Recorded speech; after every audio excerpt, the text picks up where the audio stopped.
नमस्कार साथियों, स्वागत है आपके अपने यूट्यूब चैनल पर। चलिए दोस्तों, आज हम लोग बात करेंगे आप लोगों के बीच पीडीएफ जो होगा आज 3/10/2018 के सेकेंड शिफ्ट के पूछे गए क्वेश्चन, ग्रुप डी के क्वेश्चन है और इसको हम लोग सॉल्व करते चलेंगे और समझते चलेंगे। तो इसमें जो है हम लोग देखेंगे कि जीके, जीएस और न्यूमेरिकल, साथ में सभी न्यूमेरिकल को लेते चलेंगे और जो है इम्पोर्टेंट रीजनिंग को भी हम लोग लेते चलेंगे। तो चलिए पहला क्वेश्चन हम लोग देखते हैं। ट्विटर पर कौन सा भारतीय अभिनेता के फॉलोअर सबसे अधिक है? 2018 की बात हो रहा है, तो 2018 में सबसे ज़्यादा किसके थे? शाहरुख खान के थे। नेक्स्ट क्वेश्चन देखिए, नेक्स्ट क्वेश्चन की बात करते हैं। तो 1 किलोवाट घंटा बराबर कितना होता है? यह क्वेश्चन पूछा गया है। तो देखिए, इसको समझने के लिए 1 किलोवाट बराबर कितना होता है इसको याद रखना है। तो 1000 जूल होता है। अब देखिए, घंटा की बात कर रहा है, 1 किलोवाट बराबर तो हमने लिख दिया, इसके बाद गुना में क्या है? एच है। तो एच के लिए हम क्या लिखेंगे? 3600 जूल लिखेंगे। 3600 जूल इसके लिए लिखेंगे। तो देखिए यहाँ पर जो है 36 शून्य हो जाएगा। देखिए सबसे पहले 1000 गुना कितना लिखेंगे? 3600 जूल लिख दिए। अब देखिए इसको हम बराबर क्या लिख सकते हैं? 3600 गुना करेंगे तो कितना हो जाएगा? 3600 पर 5 शून्य हो जाएगा। कितना हो गया? देखिए इस तरह का ये जूल हो जाएगा। 1000 जूल था तो जूल हो जाएगा यहाँ पर। तो इसका आंसर क्या हो जाएगा? सही में ये हो जाएगा। अगर 1 किलोवाट बराबर 1 किलोवाट घंटा बराबर कभी कभी इस तरह के भी ऑप्शन आ जाते हैं, तो 3 इसको पॉइंट समझिएगा, 3.6 गुना 10 पे पावर 6 जूल, इस तरह के भी ये भी आंसर हो जाता है कभी कभी। तो और इसी को भी घुमा फिरा के लिखा गया, यहाँ पे पॉइंट दे के 1 शून्य यहाँ पर क्या कर दिया? बढ़ा दिया गया है। ये भी आंसर हो जाएगा, ये भी आंसर हो जाएगा। नेक्स्ट क्वेश्चन हम लोग देखते हैं। क्वेश्चन है, दांतों का टूटना कब शुरू होता है? तब शुरू होता है जब मुंह का पीएच मान कितना हो जाता है? तो 5.5 से कम हो जाता है। यानी देखिए 5.5 कौन सा माध्यम हो गया? तो अम्लीय माध्यम। अम्लीय माध्यम देखिए, अम्लीय माध्यम एक पीएच स्केल होता है। यहाँ से देखिए 7, अगर 7 रहेगा तो इसको क्या बोलेंगे? उदासीन बोलेंगे, उदासीन होगा। 7 से कम रहेगा तो अम्लीय बोलेंगे। अगर 7 से ज़्यादा रहेगा पीएच मान तो उसको क्या बोलेंगे? क्षारीय बोलेंगे, क्षारीय बोलेंगे। आशा करते हैं कि आप लोग समझ गए होंगे। तो नेक्स्ट क्वेश्चन हम लोग देखते हैं।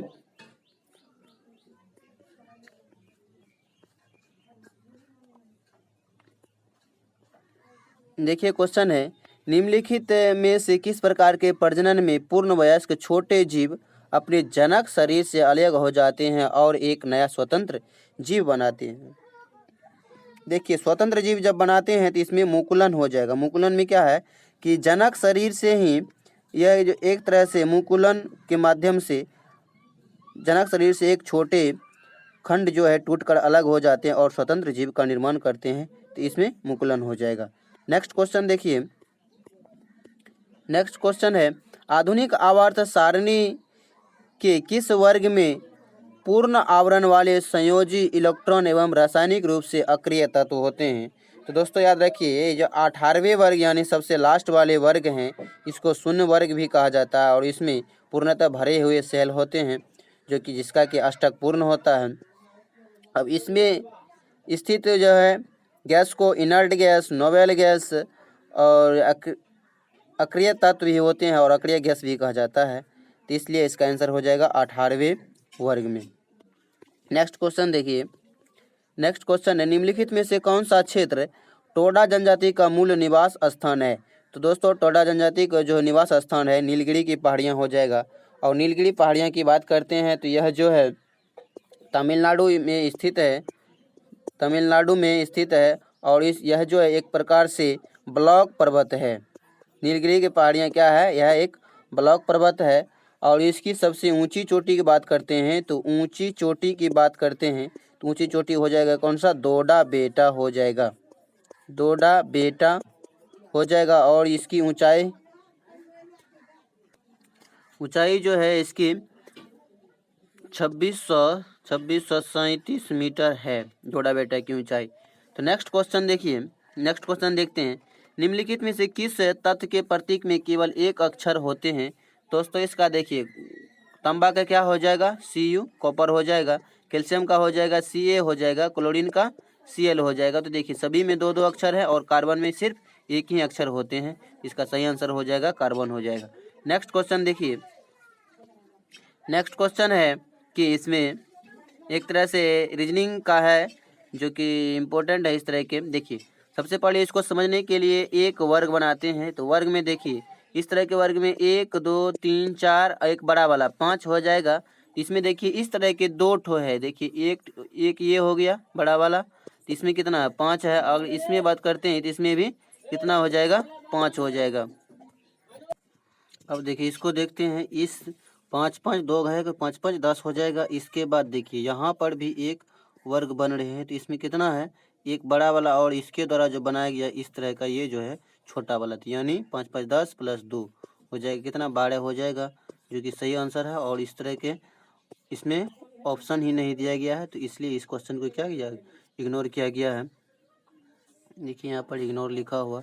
तो नेक्स्ट क्वेश्चन देखिए, क्वेश्चन है भारतीय संविधान का चौथा अध्याय किससे संबंधित है, यानी अध्याय की बात कर रहा है। तो देखिए सबसे पहले अध्याय की बात करते हैं। तो पहले अध्याय में क्या है संघ एवं राज्य है, संघ एवं राज्य है। इसके बाद दूसरे में बात करते हैं, दूसरे में क्या है तो दूसरे में नागरिकता है, दूसरे में क्या है नागरिकता है। इसके बाद बात करते हैं तीसरे में, तो तीसरे में क्या है तो मूल अधिकार है। देखिए सभी इम्पोर्टेंट है, याद रहना चाहिए। मूल अधिकार है, अधिकार लिखना है। अब देखिए चौथे में बात करते हैं। तो चौथे में क्या है राज्य के नीति निर्देशक तत्व हैं, चौथे में राज्य के नीति निर्देशक तत्व हैं। और नेक्स्ट बात करते हैं, अगर पाँचवें में बात करते हैं तो पाँचवें में संघ है। अगर यदि बात कर लेते हैं हम लोग इम्पोर्टेंट की बात करते हैं तो 11 में बात करते हैं तो संघ एवं राज्यों के बीच संबंध है, संघ एवं राज्य के बीच जो है संबंध बताता है, संबंध बताता है। अगर मान के चलिए 15 की बात करते हैं तो 15 में क्या है निर्वाचन है। 17 की बात करते हैं, 17 में क्या है राजभाषा है, 17 में क्या है राजभाषा है। और 20वें में बात करते हैं तो 20वें में क्या है संशोधन है, संशोधन याद रखना है। नेक्स्ट क्वेश्चन देखिए, क्वेश्चन है डैश किसको एक राष्ट्र एक कर और एक बाजार का सिद्धांत माना जाता है। तो दोस्तों याद रखना है जीएसटी को इस तरह का माना जाता है, एक राष्ट्र एक कर और एक बाजार। यानी जीएसटी का फुल फॉर्म की बात करते हैं तो इसका फुल फॉर्म होता है गुड एंड सर्विस टैक्स होता है। नेक्स्ट क्वेश्चन देखिए, नेक्स्ट क्वेश्चन है एक तत्व का इलेक्ट्रॉनिक विन्यास 286 है, यानी 286 है। 8 2 10 6 कितना हो जाएगा 16 हो जाएगा। 16 की बात करते हैं तो 16 सल्फर जो है यह संबंधित है किससे 16 समूह से, और आवर्त कितने से 1 2 3 तीसरे आवर्त से हो जाएंगे। तो नेक्स्ट क्वेश्चन हम लोग देखते हैं, नेक्स्ट क्वेश्चन है कि आवर्त सारणी में किस आवर्त में 32 तत्व है। तो दोस्तों सबसे पहले इसको याद रखने के लिए एक कितने 7 आवर्त होते हैं। 1 2 पहले आवर्त में कितने होते हैं 2, दूसरे आवर्त में कितने होते हैं 2, तीसरे में कितने हैं 2 2, पहले में कितने होते हैं दूसरे में देखिए 2 नहीं होता है, सिर्फ इसमें 2 8 होता है। दूसरे में कितना होता है 8 होता है, और पहले में सिर्फ 2 होता है हाइड्रोजन और हीलियम। इसके बाद तीसरे में देखिए 2, तीसरे में भी 2 8 होता है। और चौथे में कितने होते हैं 18 होते हैं। फिर पाँचवें में कितने होते हैं 18 होते हैं। और छठे में कितने होते हैं तो 2 8 8 18 18 32 होते हैं। और सातवें में कितने होते हैं शेष तत्व होते हैं। इस तरह से याद कर लेना 2 8 8 18 18 32, इसके बाद शेष होते हैं। तो नेक्स्ट क्वेश्चन देखिए, तो इसका सही आंसर क्या हो जाएगा तो छठे में कितने होते हैं 32 होते हैं। नेक्स्ट क्वेश्चन देखिए,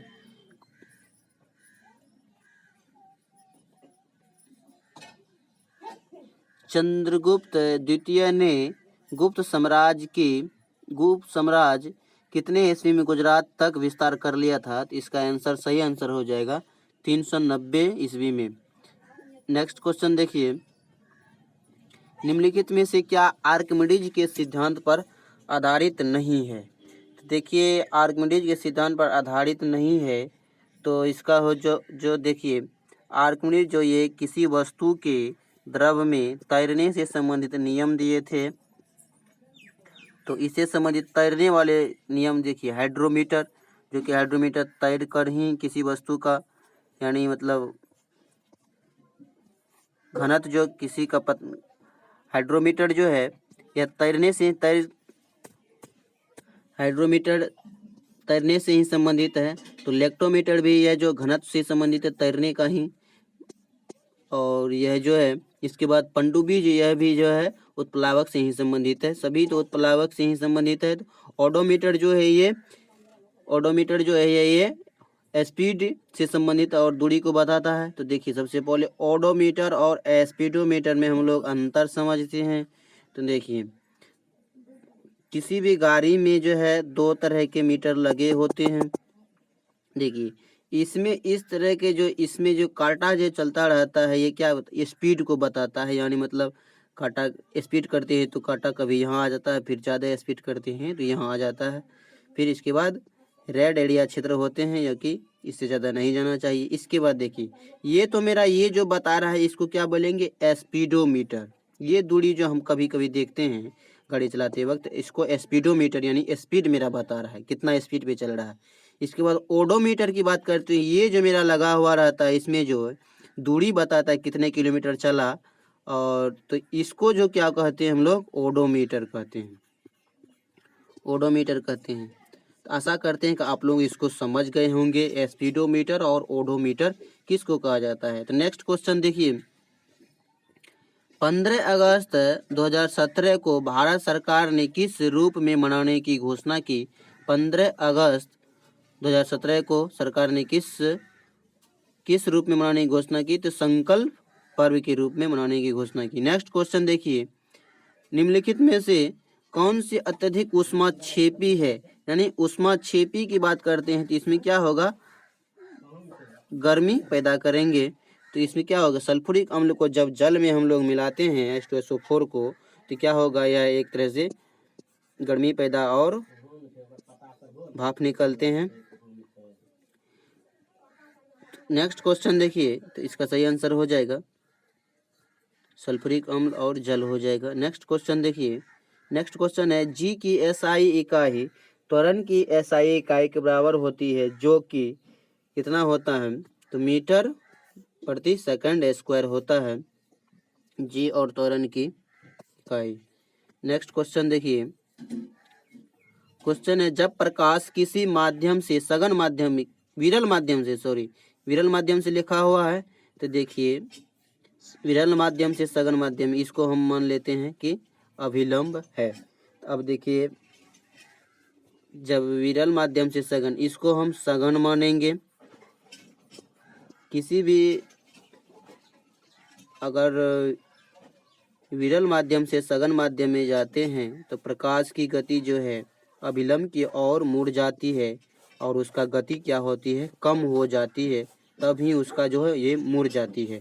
इसलिए इसका आंसर सही हो जाएगा विरल माध्यम से सघन माध्यम में प्रवेश करने के बाद इसकी गति क्या हो जाएगी कम हो जाएगी।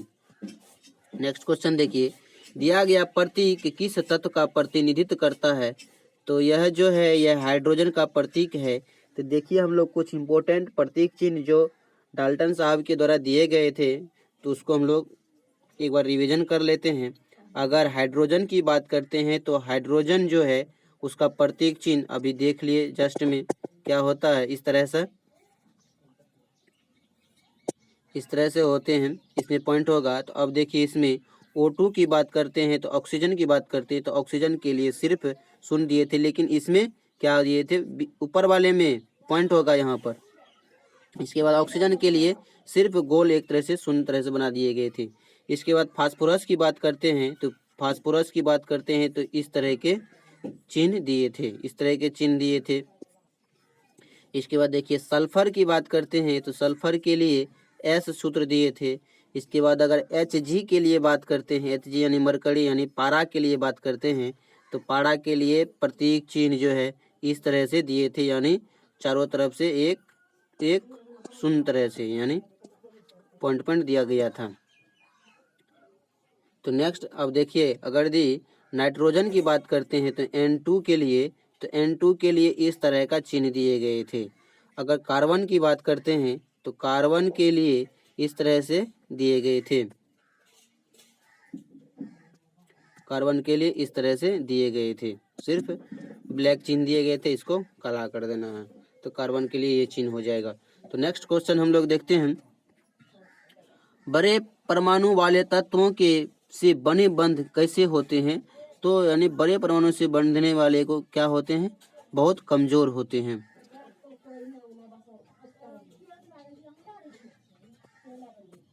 नेक्स्ट देखिए, नेक्स्ट क्वेश्चन हम लोग देखते हैं। क्वेश्चन है, निम्नलिखित में से किस युग्म की एसआई इकाई समान होती है? एसआई इकाई समान होती है तो कार्य और ऊर्जा की होती है। अगर हम लोग मुख्य बात कर लेते किसकी किसकी समान होती है, तो देखिए चाल और वेग का हो जाएगा, चाल और वेग का हो जाएगा, लोग ध्यान में रखिएगा।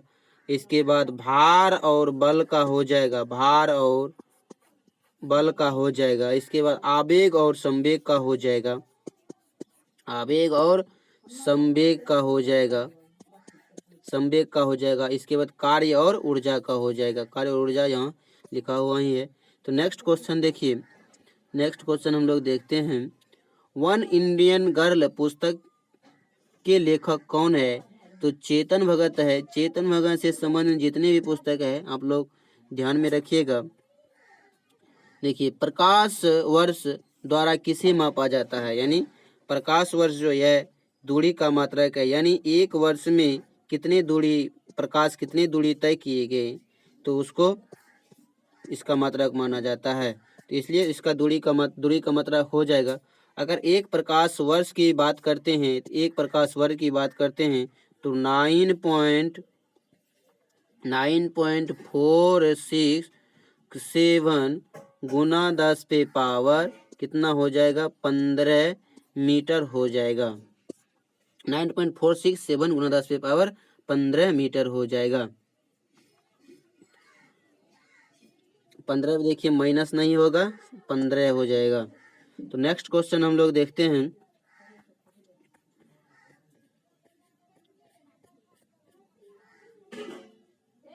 नेक्स्ट क्वेश्चन देखिए, जैसे कि आमीटर विद्युत धारा से संबंधित है तो ओम मीटर क्या करेगा? आमीटर विद्युत धारा मापता है तो ओम मीटर, जैसे कि ओम लगा हुआ तो प्रतिरोध, यानी प्रतिरोध को मापेगा। नेक्स्ट क्वेश्चन देखिए,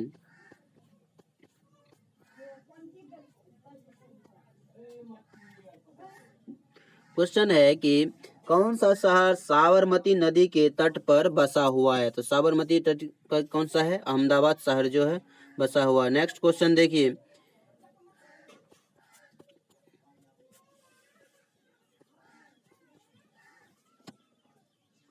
न्यूमेरिकल है, क्वेश्चन में क्या है? न्यूमेरिकल, 12 केजी द्रव्यमान की एक वस्तु एक निश्चित ऊंचाई पर है, वस्तु की स्थितिज ऊर्जा 480 जूल है, तो वस्तु की भूमि से ऊंचाई ज्ञात करना है। तो देखिए इसके लिए क्या सूत्र लगाते हैं? तो mgh लगाते हैं, जो कि m का मान कितना दिया हुआ है? सबसे पहले स्थितिज ऊर्जा बराबर सूत्र होता है mgh, तो स्थितिज ऊर्जा बराबर कितना? 480 दिया हुआ है, बराबर लिखेंगे। m का मान कितना दिया हुआ है? 12। इसके बाद g का मान कितना दिया हुआ है? 10। इसके बाद h मांगा गया है, तो दिस शून्य को दिस को कटा दीजिए। इसके बाद 12 चौके कितना हो जाएगा? 48, यानी 4, इसका 4 मीटर सही आंसर हो जाएगा। नेक्स्ट क्वेश्चन देखिए, नेक्स्ट क्वेश्चन है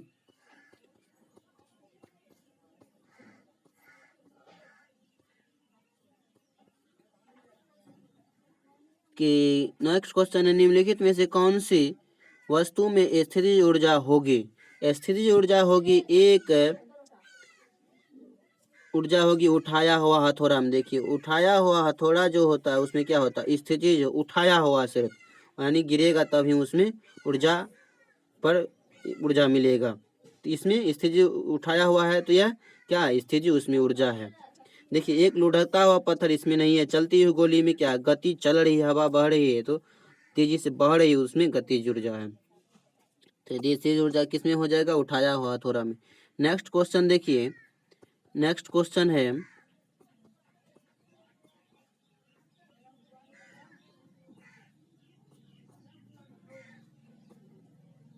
देखिए दौलत खान ने बाबर को काबुल में किस सम्राट के विरुद्ध सहायता प्रदान करने के बदले में अपनी निष्ठा और संदेशवाहक भेजा था? तो इसका सही आंसर हो जाएगा इब्राहिम लोदी हो जाएगा।